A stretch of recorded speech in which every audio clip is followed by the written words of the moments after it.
Здравейте, банда! Аз съм Слави и днес сме се събрали да направим полет с DJI Avata 2, така както ви обещах в предните видеа. Надявам се това видео да ви хареса. Ако искате да разберете повече за настройки и аз какво предпочитам в полет, останете до края на това видео да разберете.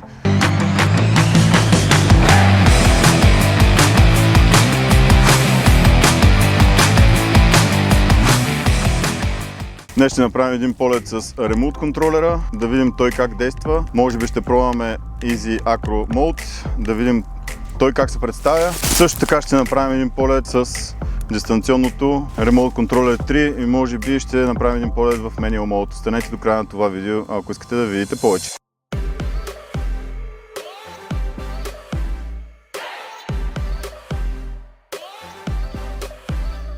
Окей, ще направим първи полет с ремонт контролера, с джойстика. Слагаме очилата и нека преминем всичко да е в автоматични настройки.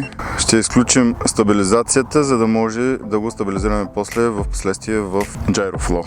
Така, за да тръгнем с дрона, първо трябва да натиснем червеното копче два пъти, за да стартираме моторите и след това задържаме, за да може да излети. Това е копчето за ускоряване. В момента сме в Normal Mode. Адаптивно е.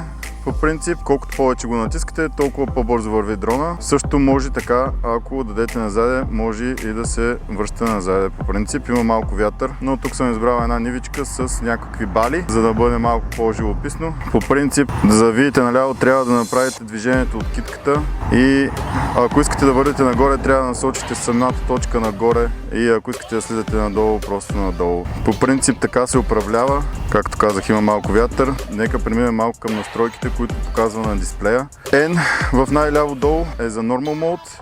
Ако натиснете това копче, тук M, прехвърля на Sport Mode. С джойстика имате само Normal и Sport Mode. H е височината, на която летите. Вижте, ако се изкачим малко нагоре, се увеличава. До него D за дистанция. По принцип, това е каква е дистанцията от вашето място на излитане до самия дрон в този момент. До него в момента, където е в червено, виждате 1,2 метра от повърхността на земята и над дистанцията и височината има два параметра, които са скорост на изкачване и скорост на предвижване напред. Съответно и назад, ако решите, но назад е доста по-бавно. По принцип в Normal Mode стига около 28-29, максимум 30 км в час и ако искате да прехвърлите в Sport Mode, стига мисля, че до около 60 км в час при добри условия без вятър. О, да! Нека се прехвърлям на Normal Mode отново. Нека продължим с параметрите на дисплея. 71% е процента на батерията и 14, 50 и 49, 48 е по принцип оставащото ви време, в което може да летите. Препоръчвано е, разбира се, да не се лети на по-малко от 25-30% батерия. До минутите имате два компонента, които ви показват сигнала на джойстика и отдолу ви показва HD, значи сигнала на очилата. Цифрата 60 по принцип ви показва колко мегабита в секунда е връзката с вашия дрон. Ако има някакви птички. До 60 мегабита в секунда е измервателната стойност на колко сателита имате в този даден момент, като препоръчвам, когато излитате, да изчакате да ви изпише Home Point, тъй като в случай, ако стане нещо с дрона и загуби сигнал, няма да се върне там, където трябва. До него, 85% до него е процента на очилата. Бали! Ето ви на Бали. Това е нагоре, надолу, въртене на китката наляво и въртене на китката надясно. Ако решите да летите с този дрон. Уникално преживяване, много е готино. Аз лично супер много му се кефя. Нека преминем малко на Sport Mode. Да забързаме малко положението. Да. Това е нещо друго. Готиното нещо на джойстик е много интуитивен и може да го управлява почти абсолютно всеки, който реши да лети FPV дрона. Нека пробваме и Acro Mode.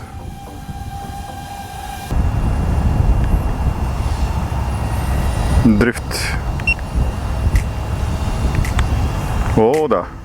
Значи дрифта просто се завърта. Ако натиснете джойстика наляво и надясно, просто се завърта. Нека пробваме флипа. Уху!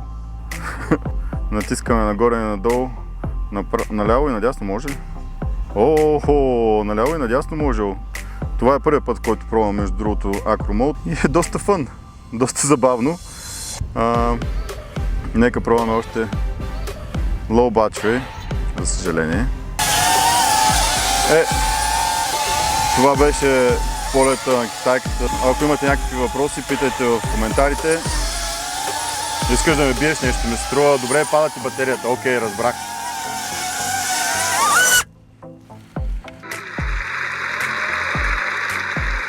И сега ще сменим батерията и ще пробваме дистанционното, в което може да направим един manual mode, което е доста готино.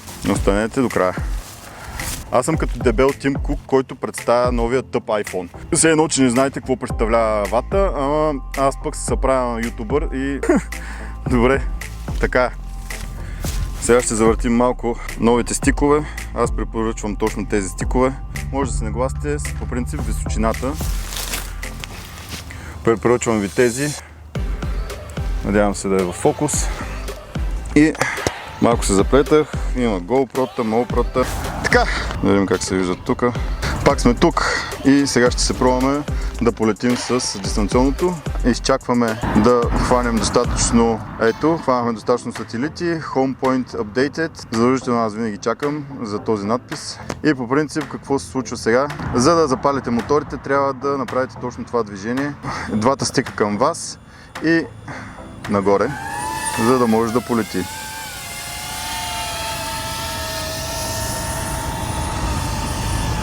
И в момента сме в Normal Mode. В Normal и Sport Mode малко се управлява като Mavic и Mini в FPV Mode. Ако някой го е пробвал, точно това представлява, с малки разлики, че е малко по-маневрен, но като цяло така изглежда. Аз много не му се кефя. Ако някой мисли да си закупи този дрон само за да кара в този мод, Normal и Sport Mode, аз не бих се ангажирал като цяло. Не, че е лошо дрончето, аз много му се кефя, но не си заслужава парите. Нека преминем на Sport Mode. Тук е малко по-бързо.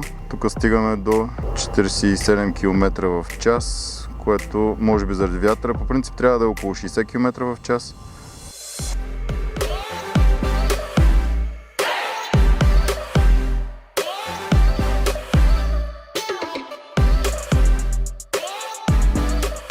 Да, около 60 км в час с вятъра, може би.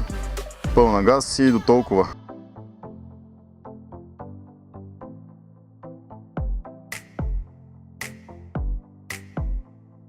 Дистанционното може да го закупите единствено и само ако искате да се учите на Manual Mode, разбира се.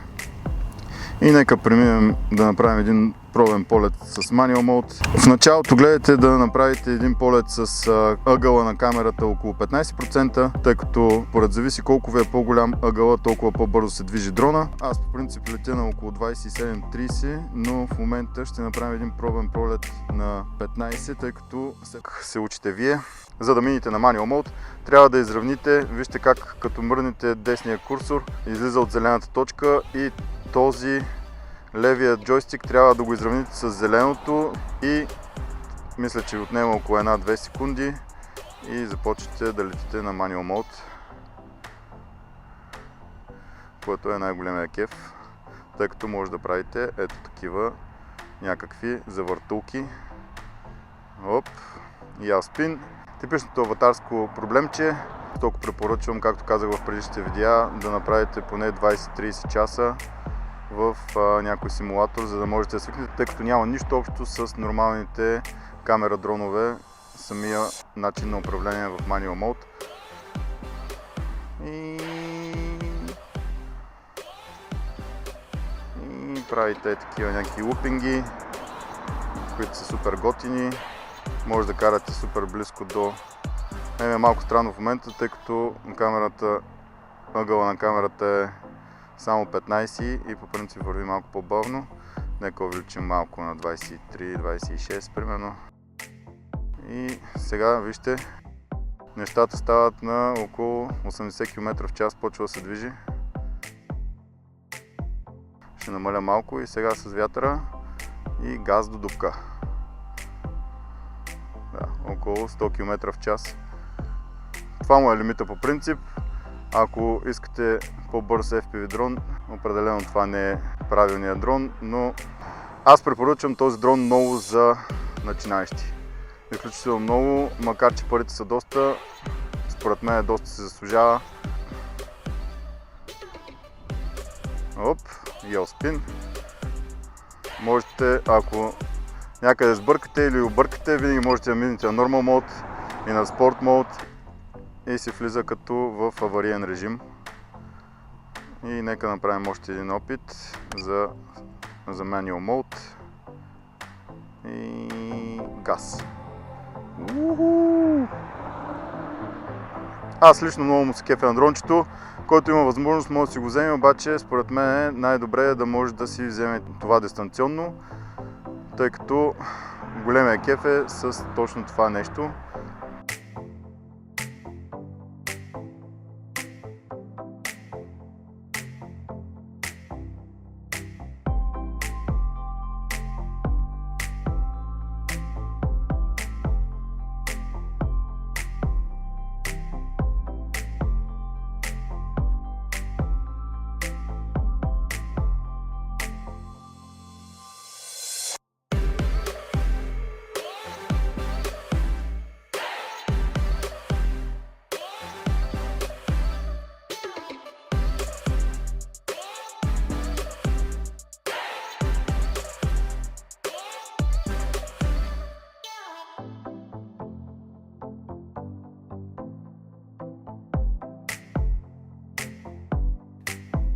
Хей банда, благодаря, че гледахте това видео, надявам се да ви е харесало, надявам се да сте научили нещо.